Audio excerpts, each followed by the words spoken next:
nagsisinungaling ang mga nagsumbong sa akin. Kung sasabihin kasinungalingan ang sinabi ko ngayon at ang pinalabas, hinihikayat ko ang mga senador ngayon sa ating bulwagan. Ipangako natin sa taong bayan na may eleksyon sa 2028. I just want to point out that the video that the lady senator presented was obviously opinionated, a propaganda tool, right? It's should be stricken off the record, Madam President. And it's unparliamentary. Eh, wala kaming kinalaman dyan. Bakit sinama kami dyan sa propaganda na yan? Na dahil kami, ano yan, Duwag 11? Ano ba yan? Bulaga 11? At grade 13? That should not be shown here. Because what will stop us now, Madam President, for that lady senator, that we come up also with a propaganda video here, papalabas din namin, yung mga sala nila. Oo, kung ano-ano, hindi naman kami ganyan. No? To gain traction, to gain views and publicity, will destroy our fellow colleagues here. All senators of this chamber, be it the majority, be it the minority, we need respect, or we deserve respect, Madam Chair. We must not tolerate presentation of unparliamentary acts.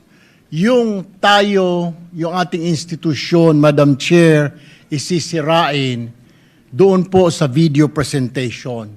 Instead of trying to regain yung credibility of this Senate, ano na lamang po at babanatan po natin mismo ang ating institusyon. Wala pong iniwan yun, Madam President, na sisirain po natin ang sarili nating tahanan. Mabuti po sana kung facts-based po yung mga iprinisit na kanina. Haka-haka lamang po. Ganito na ba kababa ang inaabot ng politika sa Pilipinas? Na hanggang dito sa floor ay magbabatuhan tayo ng putik.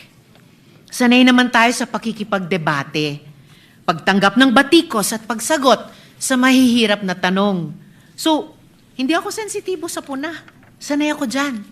Pero, Madam President, ang pinakita po na video ay fake news.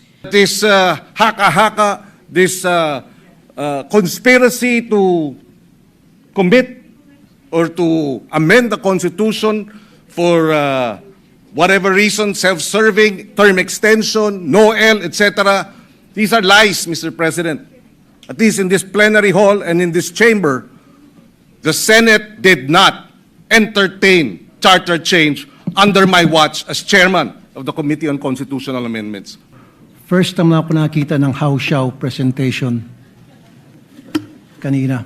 But before that, let me tell you this. Sana wag nating gamitin yung plenary para sa mga conspiracy theories natin.